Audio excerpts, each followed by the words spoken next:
Diễm xin chào cô chú, anh chị, các bạn và các em. Hôm nay Diễm chia sẻ cách làm món bánh ít nhân sữa dừa sầu riêng. Mình nghe thì có vẻ hơi lạ ha, nhưng mà Diễm thấy cái sự kết hợp này nó rất là ngon.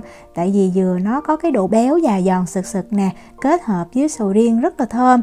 Và cái lớp vỏ nếp bên ngoài á, vừa dẻo vừa mềm, ngon lắm luôn. Thì cách làm cũng không có khó. Bây giờ mình cùng vào bếp làm món bánh ít nhân sữa dừa sầu riêng với Diễm nha.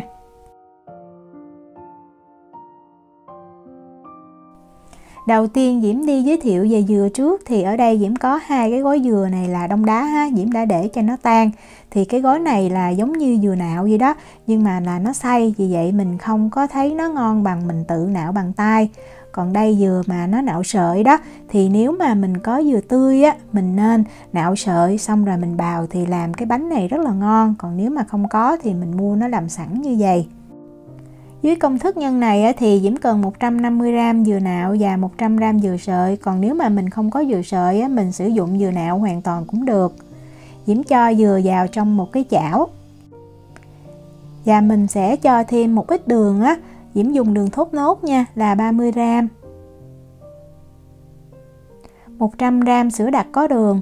Có sữa vào giúp cho cái nhân của mình nó thơm và nó béo hơn. 165ml nước cốt dừa ha, Diễm dùng coconut milk. Bật bếp lên á, Diễm để cái lửa lớn nhất và mình khuấy thiệt là đều tay nha. Thì xào cái dừa này á, mình chịu khó mình đứng mình khuấy và mình để cái lửa lớn đi, mình không có cần hạ xuống lửa trung bình đâu. Như vậy mình sẽ khuấy nhanh hơn, thì cái thời gian nó khoảng từ 15 cho tới 20 phút á, cho tới khi mình thấy dừa nó khô ráo như vậy nè. Thì mình nhắc ra khỏi bếp ha, mình đổ ra một cái tô gì đó. Sau đó mình bắt lại cái chảo lên bếp và Diễm cho vào 200g sầu riêng. Cái này Diễm dùng sầu riêng đông đá. Tùy cái độ ngọt của sầu riêng thì mình điều chỉnh lượng đường ha, Diễm dùng là 20g. Bật bếp lên á, Diễm để cái lửa lớn và mình nấu cho cái đường nó tan với sầu riêng. Khi mà mình thấy nó sôi lên như vậy nè thì mình sẽ hạ xuống cái lửa trung bình nha. Và từ lúc này á, mình xào thêm khoảng 5 phút nữa cho tới khi mình thấy sầu riêng nó chuyển sang cái màu trong nè và nó hơi đặc lại á. Thì lúc này á, mình lấy cái phần dừa mình xào hồi nãy á, mình cho vào chung luôn. Và mình cũng để ở cái lửa trung bình ha, mình xào thêm khoảng 5 phút nữa thì mình được cái phần nhân dừa rất là thơm ngon. Nhưng á, mình thấy xào đạt là mình thấy lúc mà mình trộn ha, nó sẽ tróc khỏi cái chảo như vậy nè. Và nó vẫn còn cái độ mềm ha, thì Diễm xào xong á, Diễm cân nó dao động từ 500 cho tới 520g á, thì Diễm thấy ngon. Mình dùng màng bọc thực phẩm á, mình đậy lại và mình để cho nguội. Bây giờ Diễm đi làm cái bột. Bột thì Diễm dùng hiệu của Thái Lan nha, mình cần ở đây là 400g.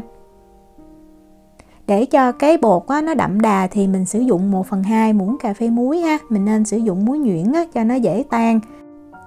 Dùng đũa mình trộn cho muối nó hòa đều với bột. Và mình nấu một cái ấm nước sôi á, Diễm đông vào 200ml nước sôi. Mình dùng nước sôi giúp cho nếp nó dẻo và khi mình tạo hình á, nó có cái độ kết dính nó dai sẽ dễ dàng hơn.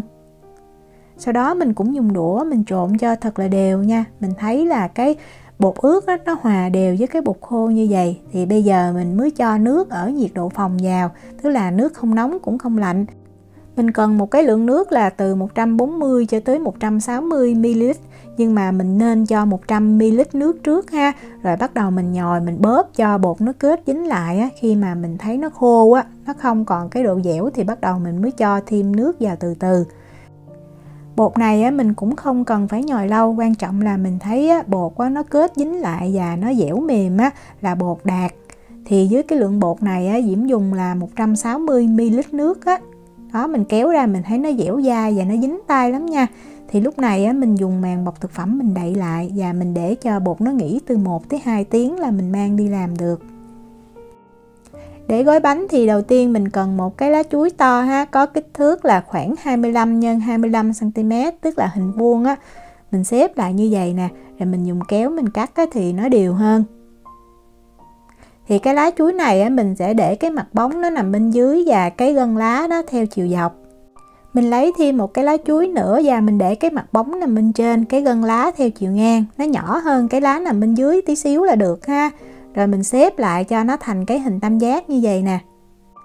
Dùng tay á, mình sẽ canh từ đỉnh cho xuống cái cạnh bên dưới á, cho nó nằm ngay giữa đó. Rồi mình xếp một bên của cái lá lại. lật lá lên và mình xếp bên kia lại cũng như vậy. Vậy là mình đã xong được cái lá để mình gói bánh á. Đơn giản mà Diễm thấy á, gói nó không có bị rách, rất là dễ. Đó, mình để bột vô ngay giữa chỗ đó.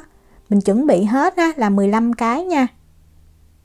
Nhưng sau khi nguội rồi thì nó sẽ chắc hơn á, mình chia dễ hơn. Thì mình chia ra 15 viên. Mỗi viên á, nó khoảng 33 gram. Mình làm xong mình cứ cân á, rồi mình chia đều cho 15 là được. Chia nhân xong rồi thì mình đi gói bánh luôn nha. Diễm dùng một cái chén á, và Diễm cho vào 50 ml dầu ha. Dầu á, không có mùi là được. Bột á, thì lúc nào mình cũng dùng cái màng bọc thực phẩm á, mình đậy lại nha, tránh cho bột nó bị khô. Thấm đều dầu hết 2 lòng bàn tay và mình lấy bột nha, không ấy thì bột nó dễ bị dính đó. Thì mỗi viên bột á, nó có cái trọng lượng là khoảng 48 gram. Mình cứ túm nó lại ha, cho nó hơi tròn tròn là được. Rồi mình dùng những cái đầu ngón tay của mình á, mình xe ra cho bột nó mỏng. Đừng có xe cho nó bự quá ha, thì mình cho cái nhân vào á, mình túm lại hơi khó. Rồi cho nhân vào ngay giữa thì bột rất là mềm. Vì vậy mình sẽ úp cái bột nó xuống rồi mình kéo cái miếng bột. Đó, cho nó khoảng cỡ còn 1/3 cái nhân như vậy thì mình túm lại, Diễm thấy nó dễ dàng hơn. Và không cần phải do cho thiệt là tròn nha, tại bột nó mềm lắm đó. Rồi mình cho cái viên bột này vào cái chén dầu, lấy cái lá. Rồi mình thấm dầu đều hết viên bột nha. Sau đó mình để lên trên cái thành chén cho nó ráo dầu bớt. Để gói thì mình canh nè, cái mí ngay đây mình sẽ cho nó vô ngay giữa.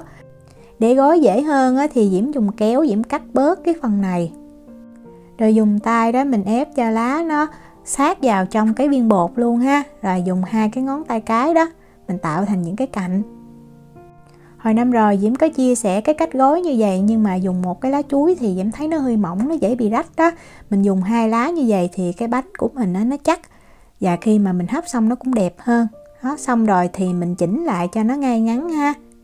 Mình cũng có thể gói bánh theo cái cách gói của bánh ít nhân dừa, Diễm cũng đã có chia sẻ rồi á, thì sẽ đẹp hơn.